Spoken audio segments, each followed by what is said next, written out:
Salam sejahtera, kumpulan kami akan membentangkan proses lengkap berkaitan pembinaan pangkalan data pekerja atas talian menggunakan aplikasi yang menepati senarai keperluan teknikal dan keorganisasian. Okey, seiring dengan aktiviti perdagangan yang semakin bersifat global, organisasi kini perlu mentadbir data pekerja merentasi berbagai lokasi dan peraturan buruh dengan telus dan bersepadu. Pengurusan pekerja kini telah mendorong integrasi teknologi maklumat dan pengurusan data yang cenderung automasi dan inovasi proses berikutan peningkatan akses terhadap teknologi moden seperti internet, komputer peribadi dan telefon pintar. Justru itu, pembangunan pangkalan data pekerja atas talian semakin penting untuk melancarkan proses pengurusan pekerja seperti pengurusan data, kaji kehadiran dan prestasi, di samping memastikan keselamatan data dan pematuhan undang-undang dipatuhi. Dari aspek teknikal, jenis aplikasi dan sistem pangkalan data yang dipilih amat penting. Di organisasi seperti Euronature sendiri yang berhad, mereka menggunakan MySQL dan PostgreSQL untuk sistem pengurusan pangkalan data. Selain itu, PHP melalui framework Laravel dan Node.js berfungsi sebagai teknologi bahagian pelayan server-side yang digunakan untuk membangunkan aplikasi web, mengurus logik sistem serta menghubungkan aplikasi dengan pangkalan data dan interface pengguna. Di samping itu juga penggunaan AWS dan Azure merupakan platform perkomputeran awam memastikan semua data mentah dan maklumat berstruktur disimpan, di samping menyediakan kemudahan pemprosesan, pengurusan dan analisis data secara berskala dan fleksibel. Seterusnya, autentikasi dan keselamatan pengguna. Sistem ini mengutamakan perlindungan data pengguna. Oleh sebab itu, setiap kaki tangan memiliki akaun tersendiri dengan tahap akses yang berbeza seperti admin, HR, maupun pekerja.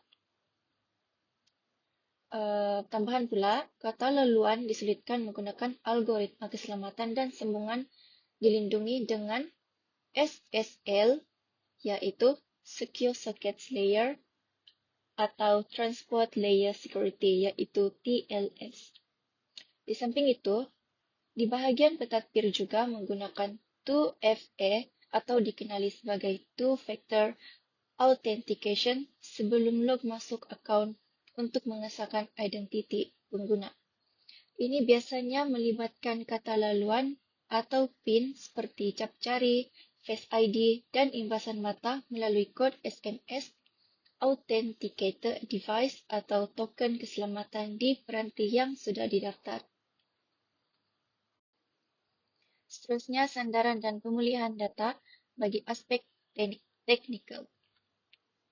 Proses backup data berjalan secara automatik setiap hari ke server sekunder di zon yang berbeza. Hal ini dikatakan demikian kerana pelan pemulihan bencana yang lengkap telah dibangunkan dan diuji dengan objektif masa pemulihan, iaitu RTO, yang tidak melebihi 24 jam dan objektif titik pemulihan RPO, kurang daripada 1 jam. Hal ini secara tidak langsung dapat memastikan tiada faktor kehilangan data kehadiran walaupun berlaku bencana fizikal atau serangan cyber. Di samping itu, keupayaan integrasi dari aspek teknikal. Keupayaan integrasi merujuk kepada kebolehan sistem pangkalan data pekerja untuk berhubung dan berkongsi maklumat dengan sistem lain dalam organisasi. Dari sudut teknikal, integrasi dapat dilaksanakan melalui penggunaan API atau modul integrasi bagi membolehkan pertukaran data berlaku secara automatik. Penggunaan pangkalan data berpusat seperti sistem berasaskan cloud juga membantu memastikan data boleh diakses secara masa nyata dan lebih sistematik. Selain itu, format data yang seragam penting untuk mengelakkan ralat dan ketidaktepatan maklumat. Contohnya, sistem gaji boleh diintegrasikan dengan sistem kehadiran, latihan dan pembangunan serta sistem kewangan organisasi. Integrasi ini dapat mengurangkan kerja manual, mengelakkan pertindihan data, dan meningkatkan kecekapan pengurusan pekerja. Selain itu, peranan pengguna dari aspek keorganisasian. Peranan pengguna merujuk kepada pembahagian tahap akses sistem berdasarkan jawatan dan tanggungjawab dalam organisasi. Admin sistem mempunyai akses penuh untuk mengurus sistem, keselamatan, dan sandaran data. bahagian sumber manusia atau pengurusan bertanggungjawab mengemaskini data pekerja, serta memantau prestasi dan kehadiran. Pengurus jabatan pula boleh melihat laporan dan maklumat pekerja di bawah selian mereka, manakala pekerja hanya mempunyai akses terhad kepada maklumat pribadi mereka sendiri. Pembahagian peranan ini penting untuk melindungi kerahasiaan data pekerja, mengelakkan penyalahgunaan maklumat, serta memastikan tanggungjawab yang jelas dan teratur dalam organisasi. Aspek keorganisasian yang seterusnya adalah pematuhan dasar organisasi.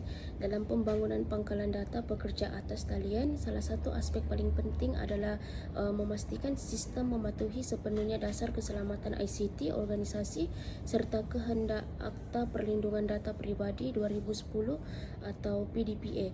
Hal ini kerana pangkalan data akan menyimpan maklumat peribadi pekerja, contohnya macam kad pengenalan, alamat, rekod gaji dan juga maklumat kerja.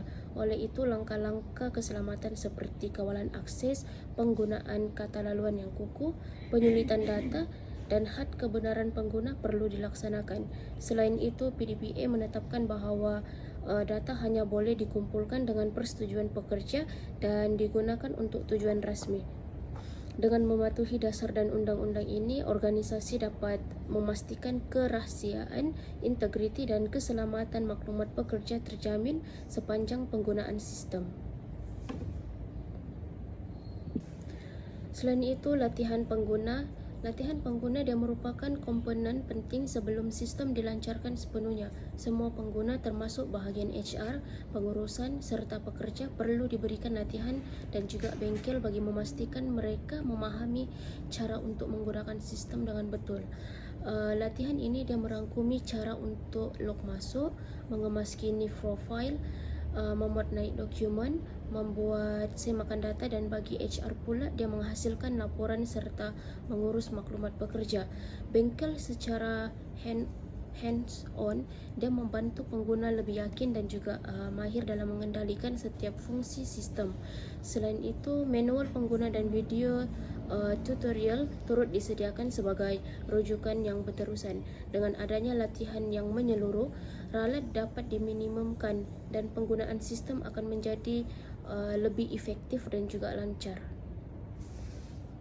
Seterusnya dari segi pemilikan dan tanggungjawab data. Pertama, hak milik data adalah milik penuh organisasi 100%. Tiada individu, tiada jabatan yang boleh menganggap data itu milik mereka. Ini penting untuk memastikan kawalan institusi yang tegas. Namun, pada masa yang sama, kita tidak melepaskan tanggungjawab peribadi. Setiap pekerja yang mengemaskini, memasukkan atau mengesahkan maklumat peribadi tetap bertanggungjawab sepenuhnya supaya data itu tepat, lengkap dan sentiasa terkini. Iaitu dengan adanya pemilikan organisasi yang mutlak bersama tanggungjawab individu yang tidak boleh dielakkan, akhirnya dapat menghasilkan kesan positif yang sangat berharga. Yang pertama, mewujudkan budaya accountability bersama di semua peringkat. Kedua, organisasi dilindungi secara institusi tanpa mengorbankan ketelitian dan kesedaran setiap individu. Lain daripada itu, petunjuk prestasi sistem ditetapkan pada tahap yang tinggi dan boleh diukur. Sebagai contoh, masa tindak balas sistem tidak melebihi 5 saat serta ketersediaan sistem mesti melebihi 99%. Penetapan KPI ini jelas membolehkan organisasi memantau prestasi sistem secara berterusan dan mengambil tindakan pembetulan dengan cepat sekiranya berlaku penurunan kualiti perkhidmatan. Kesimpulannya, transformasi digital membantu organisasi meningkatkan kecekapan pengurusan tenaga kerja melalui penggunaan sistem dan teknologi pintar. Integrasi pangkalan data dan kecerdasan buatan mempercepatkan proses membuat keputusan. Namun, aspek keselamatan, integriti dan pemantauan data perlu sentiasa dipastikan bagi mengekalkan kebolehpercayaan sistem.